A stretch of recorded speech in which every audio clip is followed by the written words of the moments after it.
Hi, I'm Dr. Akshay Prabhu, laparoscopic surgeon from Curves and Cakes. Hi, I'm Dr. Natasha. I'm fertility specialist from Curves and Cakes. Welcome to a channel where we are going to discuss, dissect, and definitely debate issues related to fertility. Oh yes, and handhold you in your journey of parenthood. Indian couples, as soon as they get married, the most common and the pressing question they face is, when is the good news coming? So as a fertility specialist, how do you tackle this scenario? See, I would like to say here is that the pregnancy, delivery, postpartum have to be managed by the couple. So they have to be mentally, socially, physically stable and happy to go ahead in this journey. This cannot be forced upon them by anybody else. I agree. As you have introduced the word forced, as doctors we know that it's usually the couples who are not very worried about it. It's the previous generation, their parents or the in-laws who are very anxious about this step or this success or this feat which is going to happen. So how do you maintain that balance, because these two people belong to different generations? So how do you tackle this issue when a family comes together? See, I would first of all discuss with the couple in detail whether they actually want to have child at that point of time, or is it like forced upon them and they don't want to go into this journey. Because if it's going to be a forced decision, it's going to be a difficult journey for them as a couple. But if they also want to have a child, then yes, we can go ahead with it. This again brings me to the fact that like how it has been portrayed in most of the Bollywood movies, at least now it has changed. Like you get married, you have a glass of milk and next day you start vomiting it, which means that you are pregnant. So is pregnancy that mechanical a phenomenon, or how do you view it, because as a fertility specialist, and how would you like to convey it to the patients who come to you? See, movies, Bollywood, everything is different. But in general scenario, what exactly everybody should know is that fertility or pregnancy window is just for 24 hours. It depends on an event called as ovulation, which happens once in a month. So getting married on the ovulation day is very difficult. So they don't conceive the very next day. So Bollywood movies is just masala. But in view of fertility, it's a very proper science which deals with all this. Okay, as you told about this 24-hour window, so another pressing question, another pressing issue is that when you send the husbands to me for treatment, especially those for male fertility, so let's be very practical. These people may not work in a single place. They may have to travel a lot of places. They have got their work stress, financial stress. So they say they find it very difficult to be at home and perform, and in that very single 24-hour window. So is it actually necessary to perform only during that 24-hour window to get pregnant, or do you have slightly more leverage or little more relaxation? See, for the sperm, basically sperm stays in the vaginal tract for almost 5 days. But the amount or the frequency of intercourse will improve the quality of sperm. So we definitely say 24 hours if that is the window for the egg. So if the sperm is available during that time, only then pregnancy will happen. So it need not be fixed 24 hours. Yes, we have time here and there, but then 5 days. So what I try to tell them is that it's okay. It's not like playing darts or something that you have to hit the bullseye in that 24 hours itself. So I just tell them at least weekly, if you can have a successful intercourse twice weekly, that will at least ensure that even when that ovulation period is there, your sperms are there in the vagina and they can result in fertilization. So you really don't have to target that 24-hour window. You can naturally have intercourse every week, at least twice, with a gap of 3 days in between, so that consistently the sperm is there in the vagina to cause fertilization. Yeah, but then what I would add here is that if it's a mid-cycle, and if the lady is having regular periods, and probably frequency during the mid-cycle would be a little more, which will help them better. But trust me, I've seen so many males who come and tell me, because let's say that sexual intercourse is not like performing some acrobatics or doing some kind of ride. It has a whole spectrum of things come into play. So in order to be able to be in the right mood on that right moment and to perform properly is very stressful for males. So I think that myth has to be taken care of, that it's not really necessary to be very at the peak of a performance on that 24-hour period, but you have got little more time, which may reduce the stress for performance, is what I feel. See, what I would want to add here is that people have intercourse for a child. It should not be that way. It should be basically for themselves. Agreed. the child is actually the outcome of the union of the two people. Yeah. If they are going to focus, it's because for the child, the event is going to get stressful. If they do it and enjoy themselves, then it's going to be easier for them. Yeah, so here I would like to quote one of the seniors. We had gone for a course in Ahmedabad for this fertility related. So the chief tutor had said that your target or your aim should be happiness. Child is just a side effect of it. If you are really happy, if you are very satisfied with your sexual intercourse and your family life is good, then child comes as a side effect or a byproduct. More than side effect, it's a byproduct. But here the problem is that most of those people are so focused on having a child that they forget to enjoy their life. The family life is completely in ruin. Yeah, I completely agree to the point. I even tell people, it's like their entire life journey, or the women focus so much on having that child, they forget the main part, that is the male partner. They don't give attention to the husband, to the family, and it's more of like a strenuous journey. Like they have to have a child, it's like an exam, they have to get pregnant. So when they get their period, half of them have emotional breakdown, crying, anxiety. So it should not happen. Ideally, the focus should be on their life. As you said, the child is the byproduct. Okay. Again, coming back to the Indian scenario, not having a child or not getting pregnant may not be so worrisome for the couple, but it's still a very big social stigma. Even though we are in 2026, it's still a big social stigma. So if a couple is trying without any protection for X number of months, so how do you rate their chances of getting pregnant naturally? What would your advice to be them? For example, somebody is coming 6 months after marriage and saying we have been trying for 6 months, but we are not successful. What would your advice to be from an emotional perspective? See, here first we have to see the age of the couple, as in more important, the age of the mother, the woman who's going to get pregnant. If she's healthy, Only the women or the male also? I would say more important is the women. Okay. Because, Why do you say so? Yeah, because what happens is that as a woman at birth is given certain amount of eggs. Okay. Now these eggs are there for the entire life. When they get over, that is when she hits menopause. Which we medically call ovarian reserve. Yes, this is called as ovarian reserve, and it kind of depletes over age. Now males do not have something like this.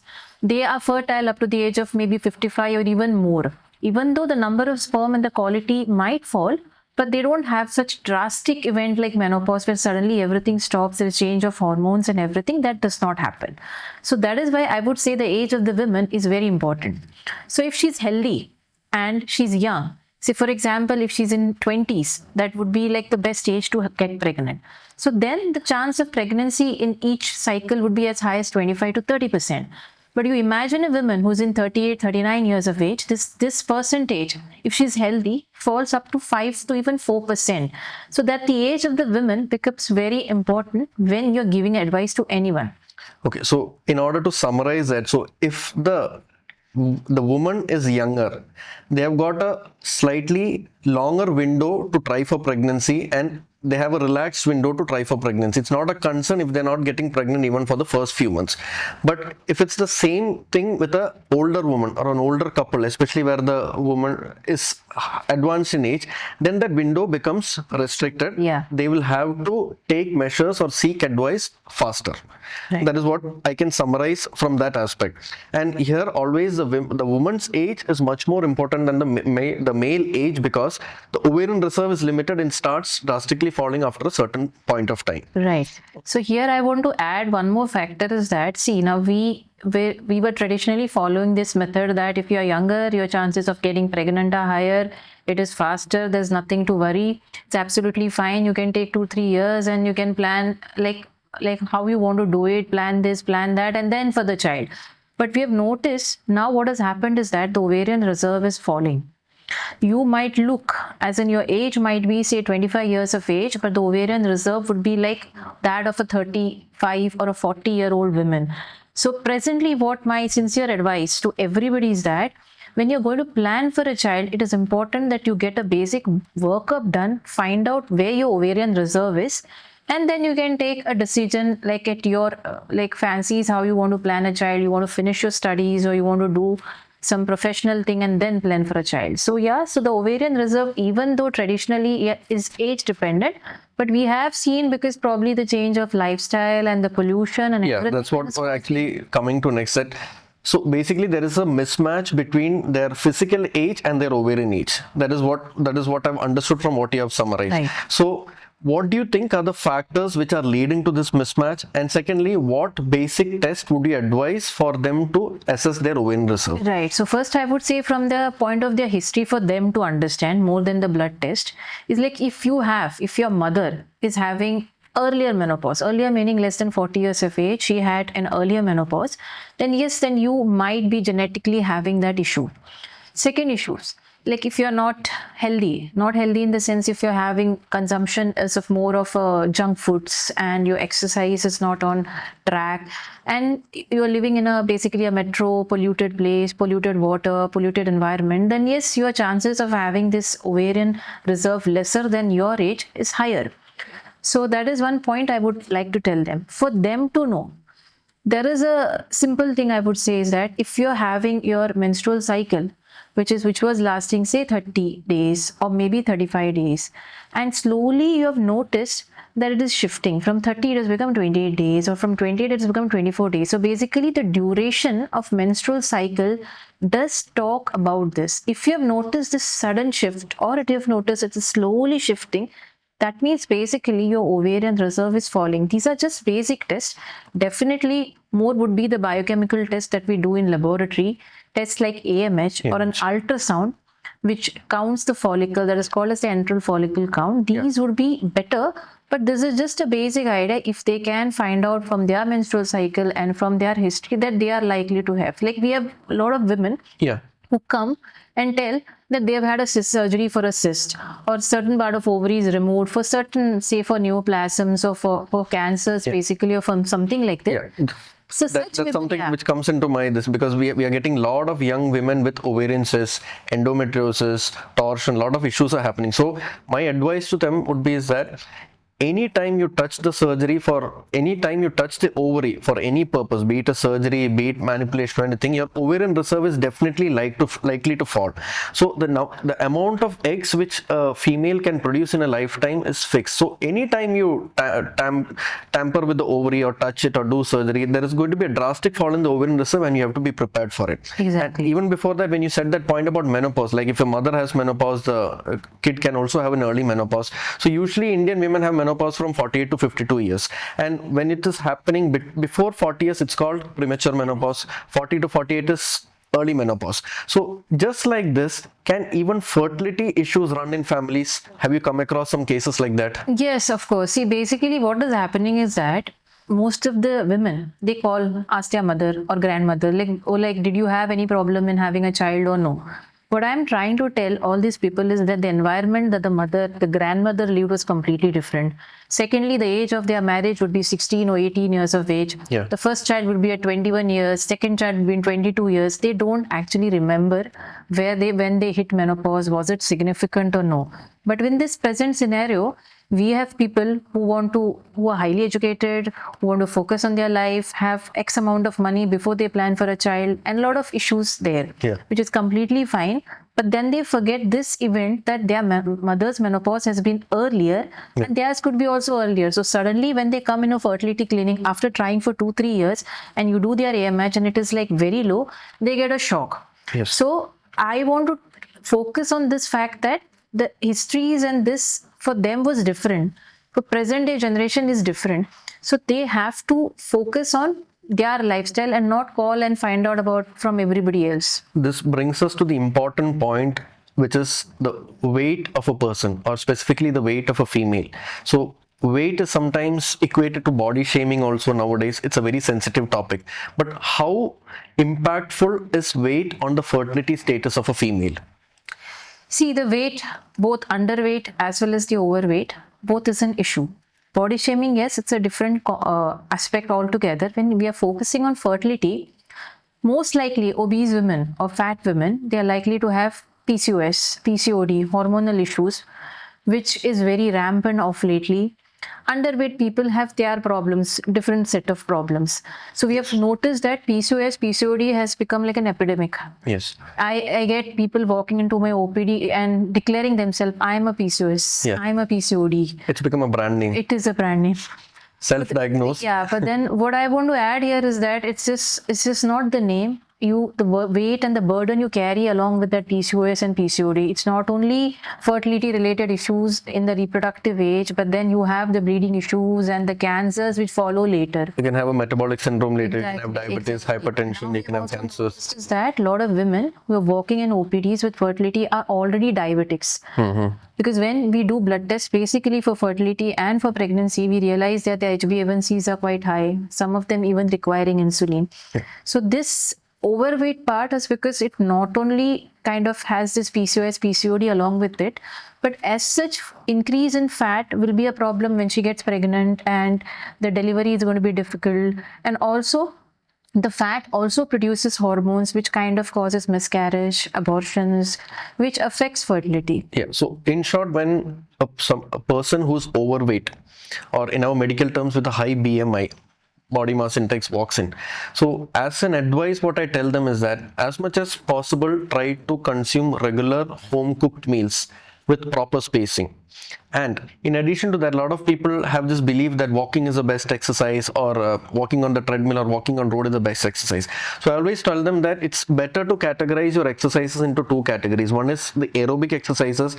For simple layman to understand, aerobic exercises are those which can be done easily for a very long duration without much effort. For example, you can walk for long duration, you can have a slow swim, you can have slow cycling for a very long duration. And second is anaerobic exercises, which are high intensity exercises, usually weight bearing exercises, which can be done for very short duration. And both are necessary because one burns the fat and other one builds up your muscle, which is very essential for longevity and to reduce insulin resistance. So this is what I advise. So do you have anything to add from a fertility perspective for helping a woman to lose weight? Most important which you have missed is sleep. Yeah. We have noticed a lot of women in the IT field or fields where they require to work night time. I have noticed such people, in spite of having best possible diet, best possible exercise, are overweight. Their hormones are disarranged. They have multiple issues with fertility. Second important factor is stress. Stress of living in this world, stress of job, stress of everything around also affects fertility, because fertility is completely dependent on hormones. Any changes here and there affects it. Diet, exercise, home cooked meal, good to say, because everybody is on the run. Nobody has time to cook food. Nobody has time to carry the food. And most of the industries now, everywhere food is either served or over the counter, over the counter, machines, or it is free for them, for the people who work employees. So it is like very difficult. Or add to the spectrum, you have got Swiggy, Zomato, Blinkit. You blink and the food comes to you. everything is present on the tray to you without any effort or so.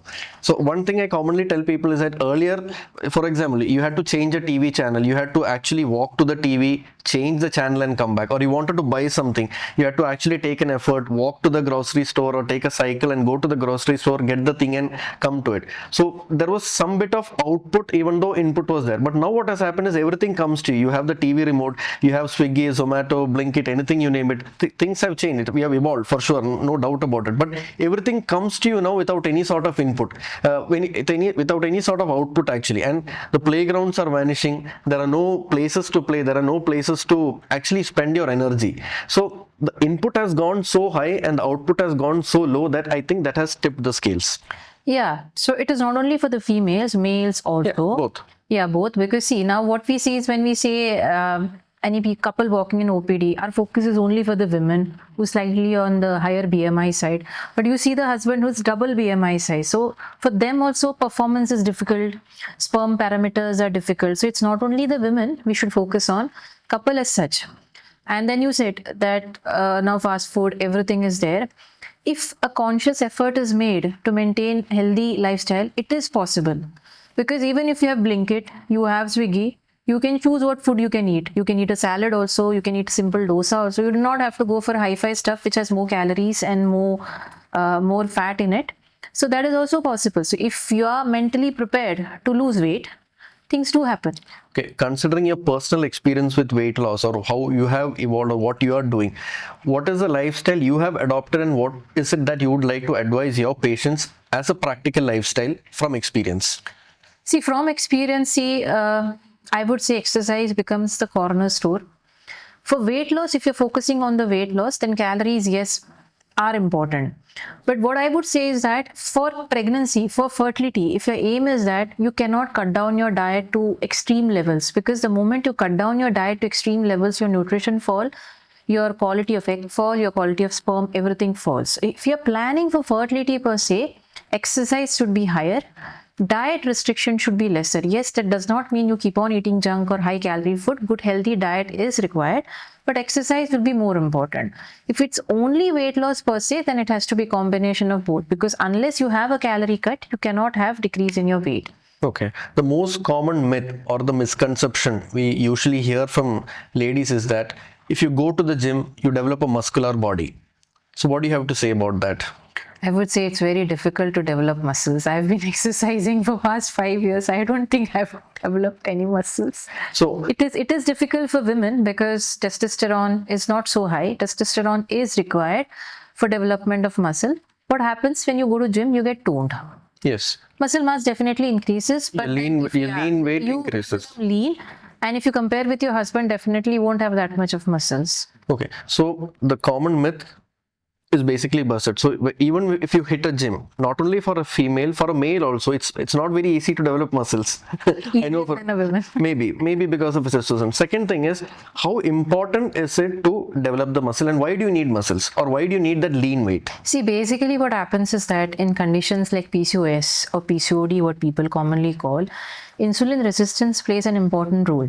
Insulin is an important hormone which is required for glucose metabolism, and it is also plays an important role in fertility in cases of ovulation, hirsutism, everywhere it is involved. So if you have more body fat than the muscle, then higher chances of insulin resistance coming into picture. Okay, can't we talk on the corollary? Like if you have lesser muscle mass and more body fat, basically insulin acts on the muscle to get glucose inside the blood. Right. So if you have more muscle, there is more area or receptors for the insulin to act, so that Right. more glucose get utilized. So that is what is signaling that there is no insulin resistance. So muscle mass per se is important in various areas. Like one is to decrease insulin resistance, one it increases longevity, and it has got a lot of benefits on fertility and general health.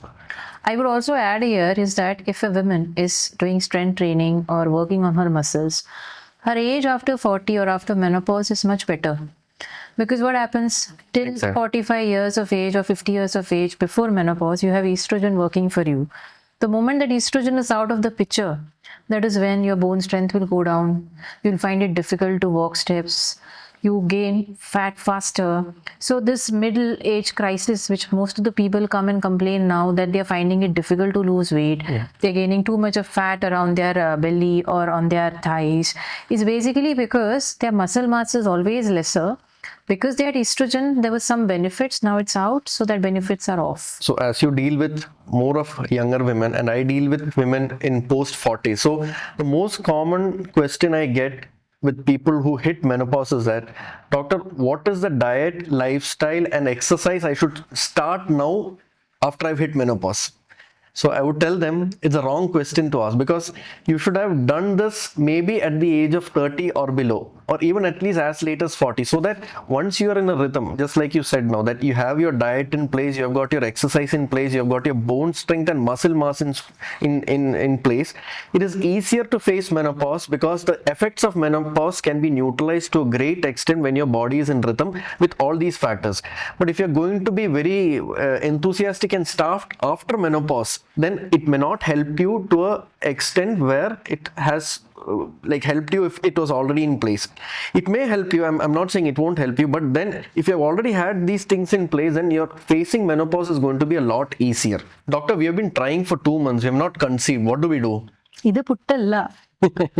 See, basically, when it is important to know the age of the women and for how long they've been trying. For a young, healthy woman who's less than, say, 30 years of age, she can wait up to 1 year, as in the couple can wait up to 1 year before seeking help from a doctor. If woman is 35 years, then we reduce this gap from 1 year to 6 months. And if she's more than 40, then as soon as possible.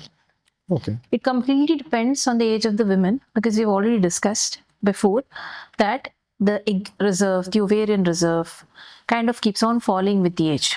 So that age becomes an important part.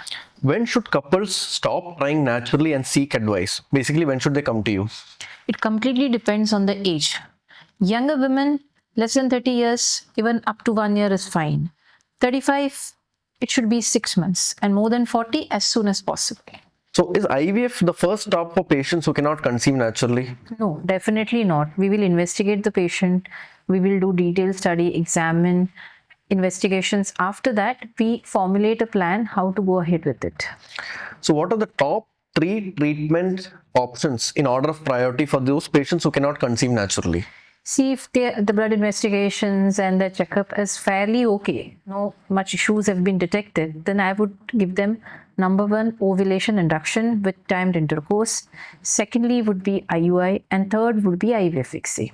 So what is the key difference between IUI, which is intrauterine insemination, and IVF? So you have to understand that intrauterine insemination is basically slightly higher modification of natural type of a conception. In the sense, what happens is that we follow the same procedure, as in we give medicines to the patient, result in ovulation. We time this IUI means basically take the sample of the husband, process it in the lab, in the facility, and transfer this inside the uterus. That is why it is called intrauterine insemination. So basically it bypasses the process of intercourse. You are Yes. introducing the semen inside the uterus. See, we introduces into the uterus, but we don't tell the couple not to have intercourse, because there are a lot of factors which might be benefited in the intercourse as well. So it's not like if you are undergoing IUI procedure, you should not have intercourse. Yes, the time definitely will change. That you can discuss with your fertility specialist. And what about IVF? What is the key difference from IUI? IVF is completely different procedure, because here what happens is that the body in IUI, the body has to form the egg, ovulation, meeting of the egg, and the sperm happens inside the female body. But in the IVF, what we do is there is something called as super ovulation. In the sense, we cause a lot of eggs to develop. They are picked up by a procedure called as ovum pickup. The fusion of the male and the female is done inside the lab. A baby or an embryo is formed and is transferred to the uterus. That is the entire IVF procedure. But in IUI, the egg is formed, the semen is the only thing which is slightly processed and released inside the uterus. The meeting is inside the female body. So slightly different from a natural process. But IVF becomes a highly advanced kind of a technology. Okay. What is the key difference between IVF and ICSI? Because we hear these terms a lot these days. Yeah, so IVF came earlier, and then it has now become ICSI. See, what happens in IVF is that you have a dish. The female egg is kept, the sperm is kept, they have to meet themselves. Naturally. Right. The environment and all is designed, customized, but they have to meet. It can also happen that they do not meet. Say if there is a lot of male factor, in the sense the motility is not there, the sperm is not moving, you take the sperm and inject inside the egg. That is what is ICSI, intracytoplasmic injection, sperm injection. So in IVF, the fusion happens naturally, and in ICSI, it is manually done. Yes, manually meaning, the embryologist kind of injects it into the egg. In IVF, the dish, everything is prepared, but they have to meet. The baby has to, the zygote or the embryo has to form on its own. Here you inject so that the fertility, the movement and all is not required, because it's injected into the egg. What is the percentage success in a natural intercourse, IUI and IVF? See, it again depends on the age of the women. Multiple factors do come into this picture. For example, in natural conception, as I've already said, if everything is fine, 25 to 30%. The older the women it is, the chances keeps on falling. So more than 40 years would be less than even 5%. Same with IUI. If everything is fine, healthy couple, it is around 10 to 15%. Again, reduces with the age. IVF, ICSI, 40 to 45% in healthy, good reserve, everything perfect patient. But advancing age with multiple other complications, this rates falls to even 15%. Considering all factors are normal, what is the success rate of pregnancy, natural intercourse, IUI and IVF? Per cycle. Yeah. So if you're asking per cycle, natural conception will be somewhere around 5 to 7%. IUI would be somewhere around 15 to 17%. IVF ICSI would be somewhere around 40 to 45% Okay. in a young woman. So what do you think, Dr. Akshay? What are the top 5 lifestyle factors which affect fertility? So for me, diet, exercise and sleep goes without saying. They've got very important impact on the fertility status. But in addition to that, which is often ignored but is always present these days, is the chronic low level of stress, which affects their physiological status and also their performance status. And this is very closely linked to the important factor, which is the substance abuse in form of maybe smoking, drinking, etc. Yeah, even women have a lot of now increase in substance abuse, not only like smoking, drinking, but other substances as well. What I've also noticed is that these are the things which we are seeing, a lot of unseen factors which nobody takes into account, like cosmetics, soaps, detergent. They have something called as synthetic estrogen, which mimics the body estrogen and cause havoc in our reproductive system, which don't get noticed at all by anybody. Yeah, because see, substance abuse, like things like alcohol and cigarette and all, have a social taboo associated with it. So there's some kind of conscious check also which happens on that. But all these chemicals which are used on a daily basis, even for men, like a lot of deodorants, a lot of lotions, shampoos and etc., they are those hidden substances which are thought to be safe but used on a very daily basis, which create issues with your fertility, which is often overlooked. Exactly, especially the makeup what we use on the face, that kind of gets rapidly absorbed in the blood. Yeah. So I would say for people, they should actually check their labels, check what all goes inside it and buy appropriately. So in order to summarize, the top 5 lifestyle factors affecting fertility would be: one is diet, exercise, improper sleep, chronic low level of stress, and substance abuse, not limited to alcohol and cigarettes, but also the daily chemicals you use for variety of purposes. Yeah, agree to that. So at Curves and Kicks, we are planning to introduce entire range of fertility services for women as well as for men. From basic ovulation induction to IUI to IVF ICSI, blastocyst culture and advanced services. But our main focus would be the emotional support we want to give to the couple in this journey of parenthood.